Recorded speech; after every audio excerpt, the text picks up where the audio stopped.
How's it going, everyone? Welcome to another Fordham Firesides. I'm your host, Hank Michaels, and today I have a very special guest. You know him as Suits, ladies and gentlemen, Daniel Morse. Hey, how's it going, everybody? How you doing, Suits? Good. So I know you've dabbled in podcasts before. Oh yeah, we have a show called What's the Ruckus? My boy Mike Ruda. Yeah. You talk about wrestling. Wrestling, sports, Fordham. We give a shout outs to Fordham. We try to make it funny. Try to make it sports. One thing we do stay out of is politics. Yeah, no, it can be a dangerous topic. That's a very dangerous topic, especially around your college kids. Yeah, very sensitive. That's good though. Yeah. So you excited to be on this podcast? Oh yeah, man. Yeah. Anything like an interview, I love them. You know. Oh yeah, it's a lot of fun. It's been fun so far for me. There we go. How long have you been doing it for? Only like a month now. And you're doing really good. Thanks, man. You got a better setup than I do. Yeah. Me, it was just everybody's gonna know this. The tablet. It was just me and a tablet and SoundCloud and. Yeah, exactly. In fact, we got booted off during WrestleMania because we were covering it, and we got booted off for that. Oh, really? Yeah. Fuck you, SoundCloud.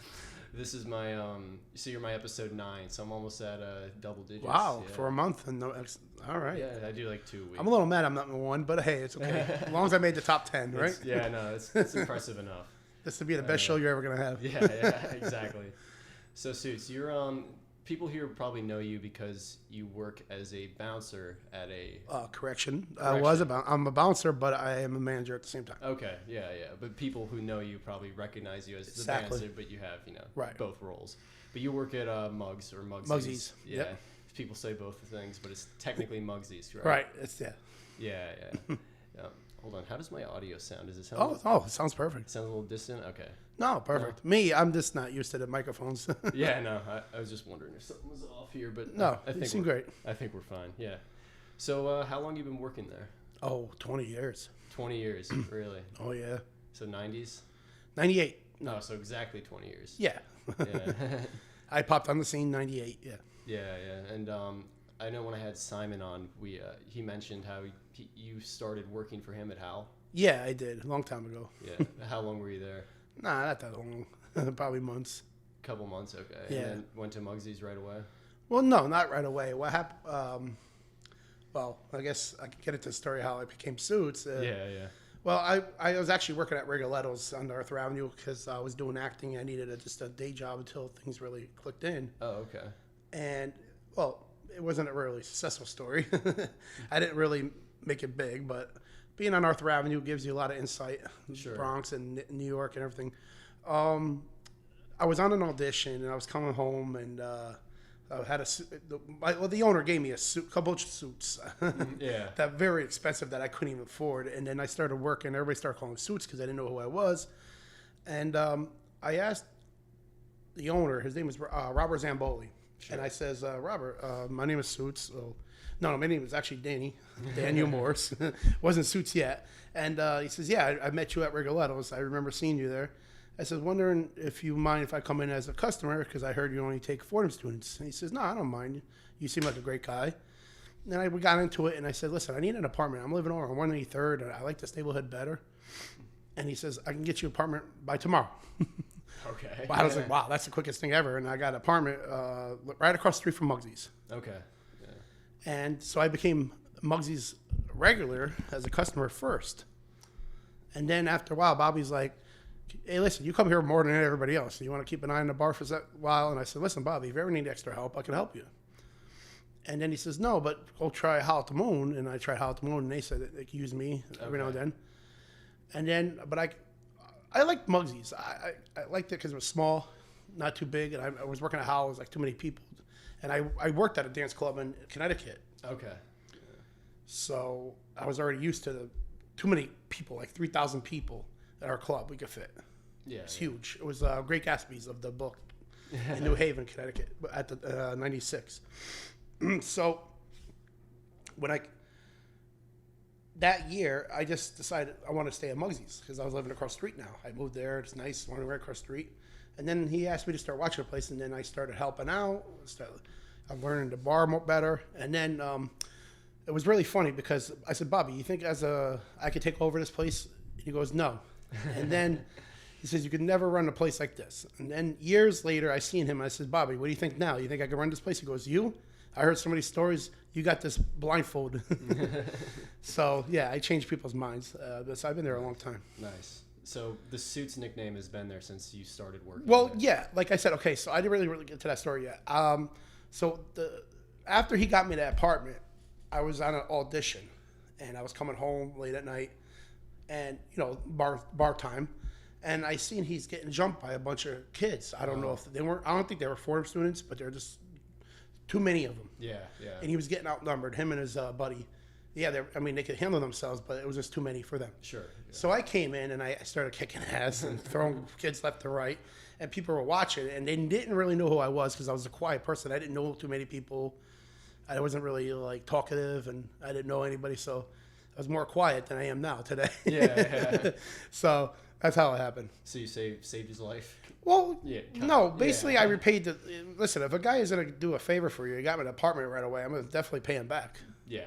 Yeah, and of course, why would you not jump in if you see someone getting attacked? Oh yeah, definitely, right? Yeah, that's great. So when did you go from, I guess, being a bouncer to manager also? It started with the latest owner, George, who passed away 2012. So okay. This is a shout out to George, and I still work for his wife. I became more the manager as of last year more than I ever did before, because his passing in 2012. She has 2 kids, and plus she bought a deli last year. Yeah. So now she's a landlord, my landlord, the owner of Mugsy's, and she owns a deli. So it's like so much for her to take on. Okay. Yeah. So I came up with her with a deal. I said, listen, I'll run Mugsy's, you run your deli. You can trust me. I've been there a long time, and so that's how I became more of the manager last year. Oh, nice. But I was manager because they see that I think I'm trustworthy, and I was running a place. I've been around bars most of my life. Like I said, my first bar scene was like '96. Okay. Even though I was 19. Yeah, so way back, yeah. Yeah. So working at Mugsy's, obviously you're always around Fordham students, and that's probably always been the case. How do you like working with Fordham students? It's good. Yeah. I mean, you meet a lot of people in your lifetime. And plus, the greatest part is that their families like me. Yeah. That's more important, because then, you know why? That puts their parents' mind at ease. Yeah. Knowing, okay, there's a guy we could trust, Yeah, exactly. I'm sure if your parents met me, he's a cool guy. I'm like, Hank, stick around him. Make sure you're safe. Yeah, well, they'll be watching this, so I'm sure they can make that decision. I hope. Hi, Mom and Dad. Yeah. There's a shout out. Don't worry, his room is cleaner than mine. So what's I asked Simon this. What's been your favorite class year to work with? Okay, I don't want anybody getting upset about this, but 2003. 2003. No one's gonna get upset about that. Oh, I'm sure. Come on, kid. Come on, students, you don't love us. No, it's not that. 2003, I felt when it all came together. Okay. When I was making more of my move and being more Mugsy's, and the kids, I think because maybe it was the smaller year of Fordham, because there was only 3,000 kids at the time. Yeah. Fordham has grown substantially a lot since I've been there. A lot. So, it went from 3,000 kids to now, what, 12,000? 8,000 undergrads, so maybe, I don't know. Yeah, if you think about it, total. But it wasn't like that back in 2003. Oh, yeah. So seniors, and there wasn't Blue Goose, there wasn't, what's that, Clinton Hall or Ziggy's at the time. There was only Mugsy's, Tinkers, Gorman's, and you guys don't know this, called University. It used to be a bar right by the park. Okay. At 188. Yeah. So they were more of a tight-knit group. Yeah. They grew up together. Everybody was all friends. It was because it was a smaller senior class, And at times it was funny because one year I said, listen, the cops are on our tails. Can everybody have their IDs and make sure you guys, when the cops come in, just flash them in the air. And we started chanting, na, na, na, na, hey, goodbye. We had the cops walking out, with their heads between their tails. Yeah. They'd try to raid us, and everybody was 21 at the same time. Yeah, everyone's 21. You heard it here. Yes. Yeah. Be 21. Of course, yeah. So I know that Mugsy's is also a really popular spot for the rugby team. Do you find yourself being really close with those guys? Oh yeah, definitely. And that happened by chance. Well, when I first started there, like I said, Bobby Zamboli, there was a few rugby guys, baseball guys mixed together. It wasn't a really big bar because if you guys don't know this, there was a kitchen. Back when I started, there was a kitchen actually by the mirror in that section over there. I did not know that. Yeah, so Muggsy was actually a little smaller than it was now. Okay. And so it wasn't really a busy bar. It was just more of a guy's bar. Not too many girls were in there when I started there. Yeah, yeah. And then when we had a fire in '99, they took the kitchen out. Then Mike Casey took over. Okay. Yeah, he's a '96 graduate, so Fordham. So. Oh, really? That's the guy. He was the only Fordham student that actually owned the bar. Okay. And Then he was the guy who said who passed away recently. no. He's still alive. He's a firefighter, in fact, too. No. Then he sold out to another guy who didn't work out, and then my boss George took over. I say 2003. Oh, okay. That's why it was more. I guess that's when it really came together, and we were more organized and as a bar. Yeah. So it seems like you went through like a lot of owners towards four different owners. Yeah. Nice. So how about you? Where did you grow up? I grew up in New Haven, Connecticut. Oh, okay. Yeah. So you mentioned you were there, but so that's where you're from originally. I was born and raised in New Haven. I lived in Hamden, and I moved back to New Haven. I was old enough to have my own apartment. So 18, 19. So what brought you to the Bronx? That was by chance. Really? Well, no. I was out partying with a friend from Connecticut. We went to New York. I decided to stay. Okay. Party on. So you came to. Well, I didn't come to Bronx automatically. I didn't need a place to. I need a place to crash. And then, a friend of mine from work, I got a job as a messenger because I needed a job right away. I was in the city all by myself, broke. So I got a job as a messenger, and the guy's like, "Listen, the apartments in Bronx are more cheaper." So that's right. Yeah, it makes a lot of sense. Yeah. And that leads to the story of how you had to find that apartment. Right. Yeah. Well, because I was living in a really bad area. I didn't know at the time, but I took it with a grain of salt. I says, I'll get out of this place. Okay. Because it was a lot cheaper. And then eventually I did. And I moved on Arthur Avenue, and I stuck around ever since. Nice. So in all your years doing this, what are like some of the most interesting stories that you have? Okay, well, the year after, 2004, everybody goes, what's the most amazing story you ever heard? And well, it was, sorry, Fordham, the cat's out of the bag. 2004 was a big major riot. Oh, really? Yes. On Arthur Avenue? Right in front of Mugsy's and all the bars, right in the middle. Well, it started because Busta Rhymes was performing at Fordham. It was spring weekend. Okay. People all over the place. The weather was warm for spring. And there was actually like a lot of people outside partying. And we were packed. All the bars were packed. And I guess somebody threw a bottle at a cop. That's how it all started. And she called in everybody. Jeez. I have never been to a situation where I seen police wearing riot gear. You only see this on newspapers and like other countries. Yeah. And I didn't believe it. Right, happening in front of my bar. Wow. And like we had a different door, and I was peeping out through the door. It was like a peephole, and I was like a kid. I was like, Caroline, there's 1,000 police outside. So like tear gas and stuff? Tear gas. Oh, wow. There was helicopters. There was that water tank they use in SWAT trucks. Because of a Busta Rhymes performance, right? Right, and there was a lot of But the stupidest thing they ever did, and this is a fault not of our own but NYPD, is they asked everybody to go outside while this was happening. They busted down the bars and they asked everybody to leave. And they told me, and so some kids, of course, we made some kids stay inside because they didn't want no part of it. And the funny part was, at the time we had, this was a Friday night. We had bagels and beer, supposed to be Saturday morning. Yeah, the homecoming. So we had bags and bags of bagels, and I'm sitting there looking. I'm like, Caroline, what are we going to do with these? And she goes, go outside and give it to them. I said, I'm not going out there. There's a freaking riot going on. She goes, no, go out there. So, sorry, I made matters worse. Now they were using bagels as cannon fodder. It's like kids were firing back with bagels and cream cheese. Cops were having actually breakfast. It's like the Pepsi commercial where they give it to like the police at the protest and everything's peaceful now. Right? Yeah. No, it made it matters worse. Yeah, they were throwing them at the shields. I mean, come on, cops with shields. Like you would never think this. Like college, like That's insane. Yeah, it just because what happened was these guys were making rap music outside, and the cars were jumping up and down. They then became bigger and bigger and bigger. Sounds like a 90s music video. Right, and it only made it worse.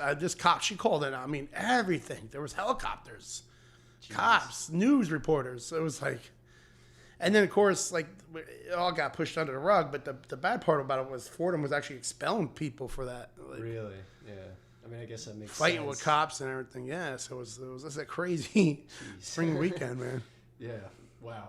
And and people go, why? They were asking me one time, why is there no rap artists like performing for spring weekend? And there's your answer. Yeah, that's what I've heard too. But now I guess there's like a specific Does example. They can Simon never point told to. you this story? No. I'm surprised. I didn't ask him, but yeah. Jesus. So, what about in terms of like celebrity appearances? You ever have any famous people? Oh, definitely. My first celebrity appearance was Derek Jeter when he was in his rookie year. Really? Oh, what a start! And that's how I met my best friend Michael Ruda, because I was 20-something years old. Like there's a little age gap, and he was like 16, 17 years old. Yeah. And he's like, "Come on, man, let me in." I'm like, "No, you're a kid. You can't come in the bar." And he's like, "Come on, man, Derek Jeter's in there." I'm like, "Buddy, I don't even know who that is. Just leave me alone." Because like I was trying to get myself together, and I wasn't really paying attention to sports and news. So Yeah. I didn't even know who Derek Jeter was, but I'm like, obviously, like he was making a big deal about it. And one of the Fordham girls was actually dating Shane Spencer, so he brought in Derek Jeter. Oh wow, jeez, that's awesome. Who else? I heard a rumor about Bernie Sanders. Is that true? It wasn't Bernie Sanders. It was Tino Martinez because his daughter went to Fordham. Oh, okay. And he's like, and the daughter didn't want him to go into Mugsy's, and she wanted him to go to the How. And he's like, "No, I want to go to Mugsy's. I want to see what it's all about. I hear a lot of stories." And me and my friend were the same kid, and he goes, "That's Tino Martinez." So we had a bunch of Yankee players come to our bar, and the biggest celebrity out there we had was Natalie Portman. What was she doing here? Well, in 2005, her best friend went to Fordham. They were neighbors. Okay. And they were friends growing up. Huh. So, of course, there was, back then, I think there was like more girls and guys that were like rich and friends with everybody. Yeah. Now it's like blue collar kids now. Yeah, some good belly kids. Right. You don't get too many celebrity, because like there was like I said, Tino Martinez's daughter went to Fordham. Yeah. Patrick Ewing's daughter went to Fordham. So it was like, Yeah. even a kid that his father owns Snapple, his son used to go to Fordham. So it was like Yeah. so many of those things going on. So her neighbor was Natalie Portman. And everybody's like, "You know who you just let in?" I'm like, "Who?" Natalie Portman. I was like, "Who's that?" And I didn't remember Natalie Portman being in The Professional, because I remember that movie. It was a great movie. Well, those are like her Star Wars days too, like 2005. Right, and I didn't put two and two together, but she was filming because she had to shave heads, so I didn't know. And then I went to go see the movie V for Vendetta. I didn't realize she was filming that. Yeah. She just got done, so she had to shave heads though. That's crazy. Yeah, and I'm like, no. I said, "This is BS. Like, it's not her." And they're like, no. Everybody was making a real big deal, and they're like, the bar just got super packed. And of course, also Bronx Tale celebrities came in. Bronx Tale, Coffee Cakes, Chaz Palminteri, who played Sonny. Okay, I'm not familiar with that. Okay, movie. yeah, you gotta come on. I'm looking at your collection. You gotta have Bronx Tale movies. If you're gonna live in the Bronx, or you're gonna be a Fordham student, at least watch the Bronx Tale. Yeah. Or go see the play. So Sonny, the old man, he's played Chaz Palminteri. He's famous. He grew up in this neighborhood. He was actually from Arthur Avenue. Okay. So stories based around there. So he came in my bar. Dominic Lemabozzi, he played a lot of roles like an Entourage. He also played in Bronx Tale, and also he's playing in Ray Donovan. If you guys like Donovan, he's in the movie Donovan. The show, Donovan. Yeah. I've actually meant to start watching it. So yeah, I actually had a bunch of celebrities, but we tried to get Bill Murray to come in, but he was standing outside my bar, Oh really? waiting for his son to come from the basketball game, a Fordham game. Yeah, His son was a coach.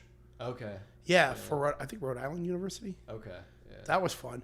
Everybody was like jumping on him and everything, and I'm like, so me and my the owner's brother, we offered protection. We're like, "We got you." I'm like, "Everybody, come on, leave him alone, leave him," because his bodyguard couldn't do it all. It was like too many kids. So I was like, "Come on, guys, leave him alone. Get out of here. Let's go."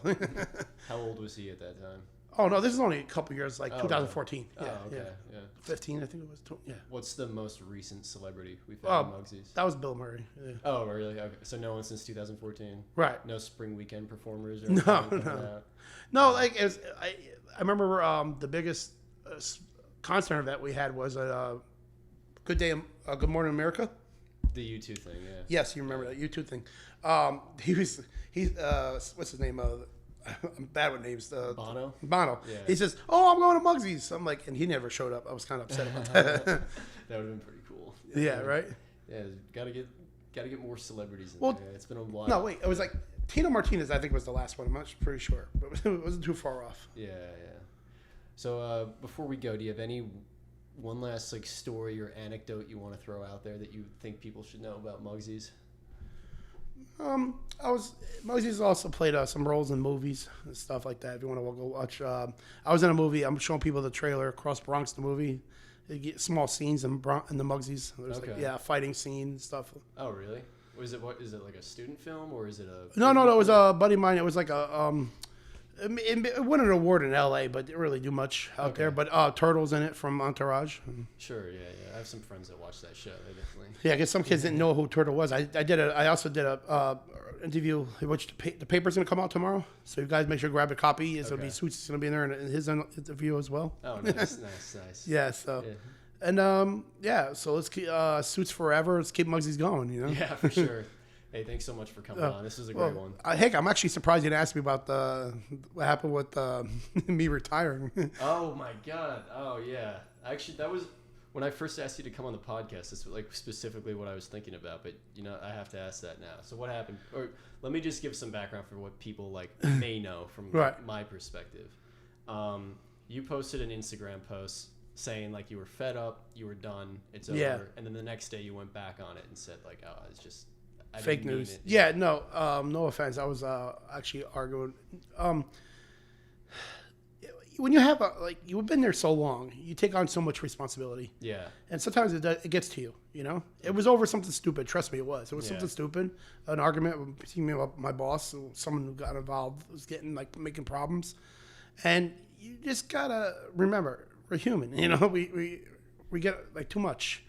Every morning I get phone calls. Have you seen my, I left my objects. I lost my jacket, my coat, my ID. Yeah. I get, can we have drink ups every week, every parties every week? And then I'm trying to I'm married, and so I love my wife, Maria. I love you if you hear this. And I'm trying to have a normal life, and it's hard to do that. And so everything gets, boggled up. Yeah. But, and then I realized I can't leave Mugsy's. It's so hard. I don't care what happens. It's just hard. There's times I tried to leave and I came back. Yeah. I used to argue with my boss all the time. I'm leaving. I'm done. And I would pack up my bag, and then the next day I'm coming back to work. Yeah. So that was just kind of like a spur of the moment decision. This is it. I'm over. And then Well, I mean, I'm trying to find my exit strategy. Yeah. And I don't know. I said 20 years is a good time to drop out, but maybe another couple more years. I don't know. Yeah, definitely wait until at least my class and I thought about it. Wait a minute, if I drop out today, I don't have a job tomorrow. So yeah.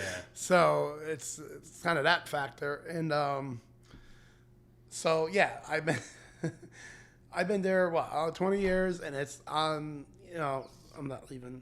Yeah. I'm not fucking leaving. And that was actually, I have to give a shout out to Barstool. They did a good job of that one. You see that? The Fordham Barstool? Yes. Yeah. I ain't going to lie, everybody. I'm going to tell you something. I cried. All right? I don't care if you hear this. I cried. I cried my eyes out. Not bawled my eyes out, but I cried and I shed a tear, and I'm like, all right, I'm not leaving. Yeah. Well, hey, Mugsy's would not be the same without you. So yeah, we're glad you're still here. Well, thank you, Hank. And thanks so much for coming on the podcast. This time we are done, but thanks for reminding me about that story. Yeah, I was actually surprised. I was like, that was the one question. Yeah, I was like, slipped my surprised. mind. Yeah, it's all right. Hank's only been doing this for a month, and I'm already number 9 on his show. Yeah, I still have a ways to go. Yeah. All right, thank you guys so much for watching. I'll be back in a few days. Like, comment, subscribe, all that stuff. It makes me happy. Until next time, see you guys.